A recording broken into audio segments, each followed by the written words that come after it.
Кутман биздин кереметтүү айымдарыбыз. Сиздер менен Надигайым подкасты. Мен Аида Абдирасулова алып баруучу жана жанымда психолог Ася Шербекова. Ассаламу алейкум, Аселайым, кош келиптирсиз. Алейкум ассалам. Ушундай сонун жаратылыштын койнунда кайрадан учурашып атканыма кубанычтамын. Аябай сонун экен. Ушундай бир Күн тийип турат экен. Анан ошол кезде мындай салкын карагайдын арчанын астында, карагайдын астында бизге аябай жагымдуу болуп атат.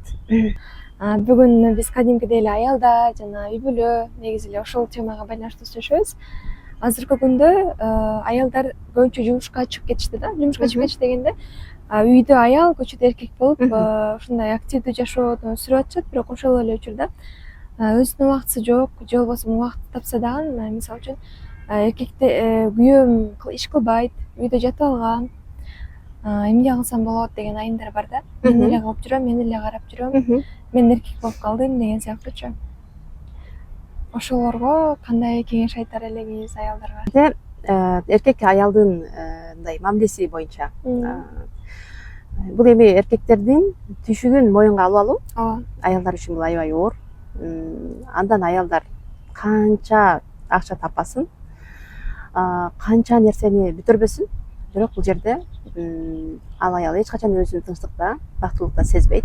Себеби биздин табиятыбыз дайым күчтүү эркектин жанында кандайдыр бир коргоно турган же болбосо башка бир жаныбызда күчтүү эркектин аялдарга каржылап турганын, коргоп турганын жана ошондой эле ага деген дайым камкордук жасап, сүйүү берип турганын ар бир аял каалайт.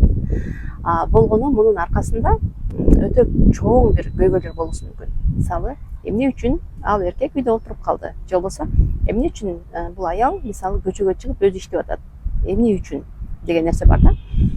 Балким бул деген ар бир адамдын, ар бир өзүнүн үй бүлө бар. Үй бүлөлөрдүн өзүнүн закондору бар. Мисалы, бир үй бүлөдө эркек башкарып аткан болсо, же болбосо аял башкарып аткан болсо, аял акча таап аткан болсо, ал аял үчүн, анын кыздары үчүн, ал үйгө баргандан кийин өзү акча таап, өзү каржылап атканы ал кыздар үчүн норма болушу мүмкүн. Балким ал ошол үйдөн кичинекей кезинен баштап ошо энесинен акча тапканын, энесинин түшүктүк баарын өзү көтөрүп жүргөнүн көрдү да. Ал кыз көргөндөн кийин ал автоматтуу түрдө эле келген кезде ал өзү баарын жасай берет. Өзү акча табат, өзү чуркайт, аягында аябай депрессияга түшөт, көбүнчө орукчан болуп калат. Себеби эркек эгер иштебесе, үйдө аялдын ролунда болсо, анын деле балким тарбиялаган, анын деле өзүнүн энеси бар да, туурабы? Мисалы, эркектер кандай болгон күндө дагы бул аялдар ошол эркекти деген аял тарбиялады да. Сен кичинекей кезинен эркектин өзүнүн гормондору, аялдардын жана кыздардын жана балдардын гормондору калыптанып аткан кездерде эне ошон үчүн көбүрөөк маани берүү, эркектик жумуштарды, эркектин милдеттери эмне экенин көбүрөөк балдарга айтуу менен ал эркек өздөрүнүн эркек деп сезет да. Ошол учур өтө маанилүү. Ал учур 8 жаштан 10-12 жашка чейин уланат. Ошол учурда балдарга сен эркексиң, мамлекеттик коргоо сенин колуңда, сырткы эркектин жумуштары, оор жумуштар сенин мойнуңда, аялдар алсыз болот. Аялдардын мисалы тил эле бар. Аялдардын күчү тилинде деген сыяктуу. Аларды аялды аял деп кабыл алуу. Ошону эгерде мындай мээге сиңдире турган болсо, анда бардык эле анда көп эле эркектер өзүнүн эркектик сапаты менен чоңоймок да. Бул жерде көбүнчө биз баланын ошол калыптануусуна маани бербеген үчүн эркектерибиз аял сыяктуу болуп, алар деле мисалы үйдө жаткандан эч рахат албайт. Мисалы, үйдө рахаттанып, үйдө чегип, ичип олтурган эркектердин бирөөсү дагы өзүн бир тынчтыкта, бактылыкта сезбейт. Себеби алардын жаратылышы эркек болуп атпайбы? Ошондуктан бул балким ал аял өзү ал бийликти талашып, же болбосо мен өзүм таба алам, мен өзүм акча табамын деп балким өзү чыгып кеткен болушу мүмкүн. Экинчиден, ал аял сыяктуу эркек болуп, балким ал үйүндө өзүнүн атасы жаткан болсо, аны көрүп өскөн болсо, балким норма катары аны кабыл алышы да мүмкүн. Бул жерде балким гормондордо дагы проблема болушу мүмкүн. Ошол сен айтып аткан мисалы көчөгө чыгып кетет деп айтып атпайсыздар. Көчөгө чыгып кеткенде дагы балким ал жөндөн жөн чыгып кетпейт да. Жөндөн жөн мисалы эркек үйүндө жатса, эркек үйдө сен жата бер, мен барып иштей берейин деп аткан аял болсо демек анын гормондорунда сөзсүз гормондорунда бир көйгөй болот да. Тестостерон гормону көйүп кетет. Көбүнчө 35-тен өткөндөн кийин көпчүлүк аялдар мындай бир кадимки эркек сыяктуу акча таап ошондон ушундай болуп калат да. Ал сапат бирок аялдарга жакпайт. Биз аялдар менен иштеп атып көрүп атпайбызбы? Ал учурда аялдар депрессияга түшөт. Себеби акча таап, мисалы сен бир жерде тамактанып отура турган болсоң, жолдошуң менен. Бирок ошондо жолдошуң акчаны каржылабай, эгерде сен каржылап кое турган болсоң, сен мисалы төлөп кое турган болсоң, ал сен табиятыңа жакпайт. Себеби биз ал аялбыз да. Биз эркектин бизди каржылоосун каалайбыз. Мисалы кийим алып аткан болсоң, кийим алып атып дагы эгерде эркегиң алып бербей, ошону сен өзүң ала турган болсоң, ал жерде дагы биз өзүбүздү эч качан рахатта, өзүбүздү бир жыргалчылыкта сезе албайбыз да. Себеби ал эркектин ошол эле кезде ошол абал эркекке да жакпайт. Биздин табиятыбыз ошол нерсени каалайт. Мен билем, бир кызды ошол жолдош эмес, эми просто мындай жигити экөөсү чогуу тамактанып, анан акчасын эркек каржылабай, төлөбөй, ал аялды сен төлө дегендик үчүн ал ошол эркек менен мындай турмушка чыкпайм деп чечкен да. Себеби ал айтат да, ал кыз деле мисалы мага эч жаккан жок да. Ал эркектин мага менин акчамды өзү төлөбөй, мага төлөткөнү мен ал өзүмдүн эркектин жанында өзүмдү эркек сезип кеттим. Мен эркек менен мамиле кылгым келет деп айтканын билем да. Бул бир эле адамдын эмес, көпчүлүк аялдардын башындагы көйгөй. Бизге бир кыз келген, бир эже келген. Ал эже айтат да, 11 жыл Дордойдо соода кылыптыр да. Бирок күйөөсү үйүндө отурат экен. Күйөөсүнө машина алып бериптир, күйөөсүн каржылаптыр, кийимин алып берет экен. Бул 11 жылда эми паническая атакага айланган да, баягы депрессия болуп, слишком күчөп үйгө келгенде эркегим жатат дейт, продукты көтөрүп келем дейт да. Ошондой абалын баягы жолдошумду көргүм келбей калды дейт да. Аягында көргүм келбей паническая атака башталды дейт. Жүрөгүм лакылдап, ошентип атып күйөөмдү көргүм келбей баштады деп айтат да. Ошентип атып азыркы учурда канча ооруканаларда, канча врачтарга көрүнүп ошонун аркасынан жүрөт да. Акыры мен түшүндүм. Демек, акча таап эркекти каржылоо биздики, мен аялдык эмес экенин дейт. Мен өзүм башыман өткөргөндөн түшүндүм дейт да. Ошентип атып азыр таптакыр иштебейм деп чечтим. Мүмкүн болушунча жолдошумдун мен иштебейм, сенин акча тапканыңды мен каалап атам деп олтуруп, азыр 1 жылдан бери жолдошум иштеп баштады. Өзүм жолдошум мени көлгө алып барып келгенде рахат дейт да. Көлгө бараткан кезде жолдошум өзүнүн акчасына мен көлгө ойнотуп келем, эс алдырып келем деп бараткан кезде мен ушунчалык өзүмдү бактылуу сезип дейт. Машинада баратам, туугандарымдын бүт баарына видео чалып чыктым дейт да.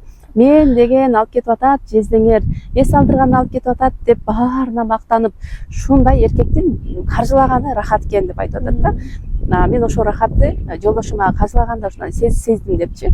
Биз канча аракет кылбайлы, баары бир аялдар эркектин каржылаганын каалайбыз. Болгону үйдөгү баягы талашабыз да. Аны өзүбүздөн дагы кетип аял өзүнүн ролун билбей, эркектин ролун алат да.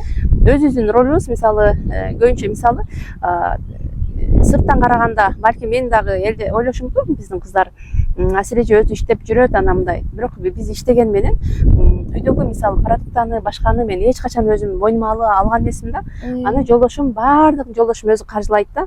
Мен өзүм алган мага жакпайт. Бир ысырак кылып аткан, бир кандайдыр бир туура эмес нерсе кылып аткандай сезем да өзүмдү. Ошон үчүн ал жолдошум дайым каржылайт, ошол бизге жагымдуу. Ошол эле кезде жолдошум да айтат. Аял кишинин жанында туруп, эгер акчаны аял төлөп аткан болсо, ал биз үчүн кордук деп айтат да. Эркектер үчүн ал кордук деп айтат. Ошол өзүнүн табиятында болгону жакшы. Ошол эле кезде эркек аялдары таптакыр эркек боло албай аткандай, аял боло албай аткан болсо, анда атайын бизде аялдык табиятты ойготуучу курстарыбыз да бар. Жакында башталат. Болбосо курска келсин деп. Демек, аялдар эркектерге мүмкүнчүлүк бериш керек, Ооба, мүмкүнчүлүк берүү керек, ага ишеним көрсөтүү керек. Сөзсүз ишеним көрсөтүү аларга. Сенин колуңан келет, мен сага ишенем дегендейчи. Анан дагы айтып калышат-го, эми чоң энелер дейбизби, апалар дейбизби, аялдын тапканында береке жок, береке болбойт депчи. Ошого кандай карайсыз, кандай кошуласызбы? Аны мен мынтип ойлойм да. Мисалы аялдар тапканда негизи береке болот. Мисалы эркектер акча таба турган болсо, алар чоңураак нерсеге жумшаганга аракет кылат. Биздин аялдар акча таба турган болсо, биз деген майда чүйдөн нерсеге көбүрөөк кетип калган үчүн, ошон үчүн баягы берекеси жок деп көрүнөт, сыртка ошондой көрүнүшү мүмкүн. Бирок аялдардыкы береке жок деген нерсеге мен кошуло бербейм. Себеби исламда пайгамбарыбыз Мухаммед саллаллаху ислам үчүн исламды өнүгүүсүнө салым кошкон чоң бизнесмен аялдар болгон го. Хадиша энебиз мисалы анын башында турган бизнесмендердин эң башында турган аял болгон. Ал канча берекелүү нерсенин баарын жасаган. Ошон үчүн аялдардын деле аябай берекелүү болуп, байып, ушундай бир чоң мамлекеттик деңгээлде чоң жумуштар кылып аткандар көп. Анан берекеси жок деп айтпайбыз. Просто бул нерсе ошол майда нерсени көп иштетүү, ошол тараптан анан береке жок болуп калат деп мен ошентип эсептейм. Эркек акчасын жумшабаган нерселерге аялдар жумшайт да. Биз деген коз көрүнгөн нерсенин баарын алып беребиз да. Эмне көзгө көрүнсө алып беребиз да. Муну да алып коюнчу керек. Ооба. Мисалы идиш жуугуч башка, мисалы биз кечээ эле мен магазинге кирдим да. Магазинге киргенде көзүмө көрүнгөнүм да козуктар эле көрүнө берет да. Анан айтып атат да, мисалы бул деген аябай пайдалуу, бул сенин организмиңе пайдалуу десе, мен ал пайдалуу кремди ала калам. Анан бул деген бетке сүрткөнгө крем аябай сонун десе, аны ала калам. Анан ошентип атып эле мынтип майдачу да, аны эркектер аны карабайт да. Биз ошентип атып эле жөн эле 4-5 миң акчабыз кетип калат. Туфли алгыбыз келет, башка алгыбыз келет ошо. Анан ошондой нерселерде эркектин көзүнөн көрүнбөгөн нерсе биздин көзгө көрүнөт да. Ошон үчүн ушундай айтылган болушу мүмкүн деп эсептейм. Түшүнүктүү эле.